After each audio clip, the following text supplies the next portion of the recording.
Assalamualaikum warahmatullahi wabarakatuh. Saya Reza Diwardana akan menyampaikan materi Masailul Fikih 2 yang berjudul tentang undian dan lotre.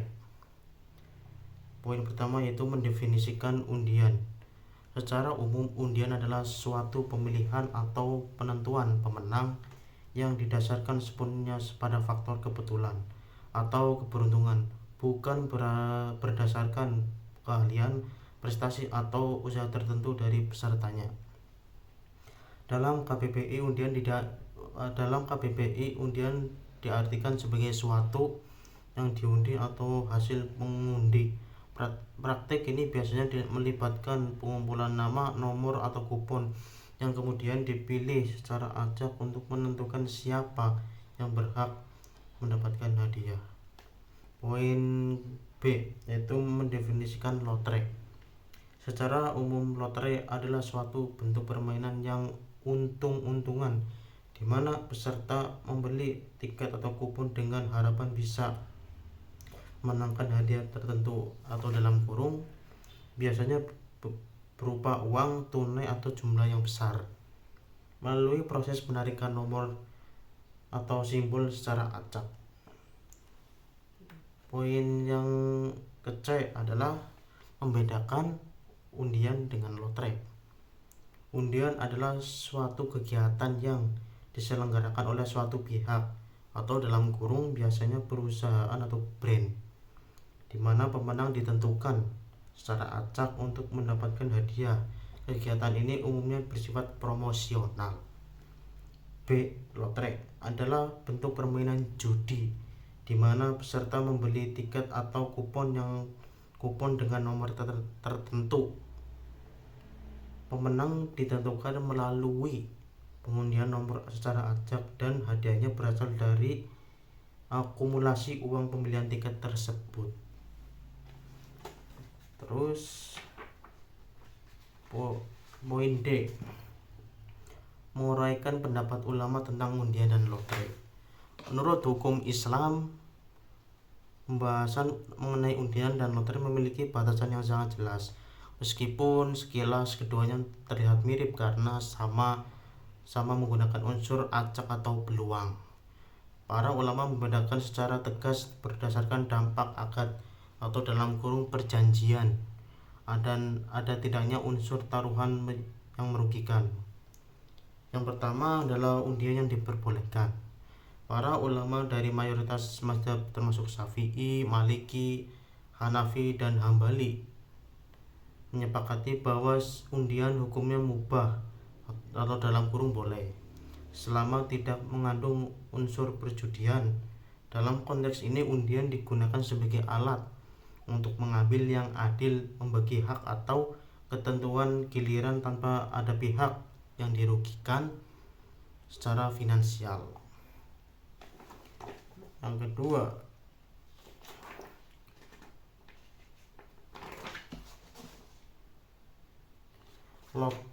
lotre yang diharamkan. Seluruh ulama sepakat atau dalam kurung ijma bahwa lotre hukumnya haram. Lotre dikategorikan sebagai perjudian atau dalam kurung maisir atau qimar secara tegas karena dilarang dalam Quran surat Al-Maidah ayat 90. Terus poin E, memberikan penilaian terhadap ulama tentang undian dan lotre. Dalam kajian fikih kontemporer Masail al-Fiqhiyah, para ulama menilai hukum yang cukup rinci mengenai undian dan lotre.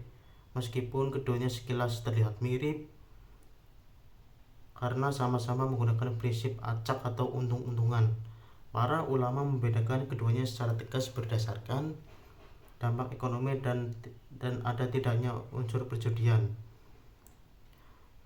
Terus poin pertama yaitu penilaian ulama tentang lotre. Mayoritas ulama baik klasik maupun kontemporer termasuk lembaga fatwa seperti Majelis Ulama Indonesia, Nahdlatul Ulama, dan Majelis Tajrid Muhammadiyah sepakat bahwa menetapkan bahwa lotre hukumnya haram.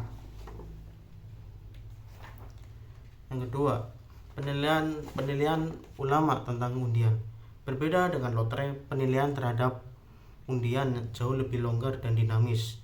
Hukum asal undian adalah untuk menentukan pilihan atau pembagian yang adil sebenarnya diperbolehkan ubah. Bahkan Rasulullah Shallallahu Alaihi Wasallam pernah melakukan undian untuk menentukan istri yang ikut bepergian bersamanya. Namun untuk undian berhadiah yang marak di dunia perdagangan saat ini, ulama membagi ke dalam beberapa klasifikasi. Yang pertama adalah undian tanpa syarat biaya. Yang kedua adalah undian yang mewajibkan pembelian kupon atau pulsa tambahan.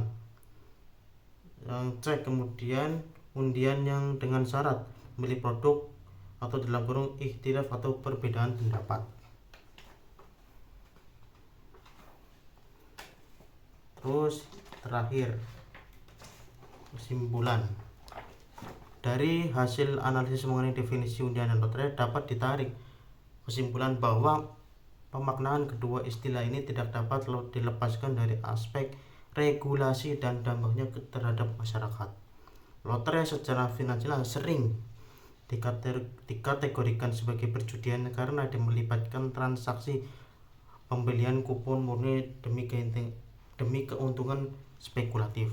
Namun sebaliknya, undian memiliki cangkupan yang lebih positif jika diintegrasikan strategi pemasaran atau kegiatan sosial. Pemahaman yang jelas mengenai definisi batasan hukum keduanya sangat penting menghindari praktik perjudian terselubung yang dikemas dalam bentuk undian biasa.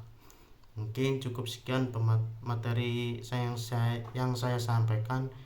Wassalamualaikum warahmatullahi wabarakatuh.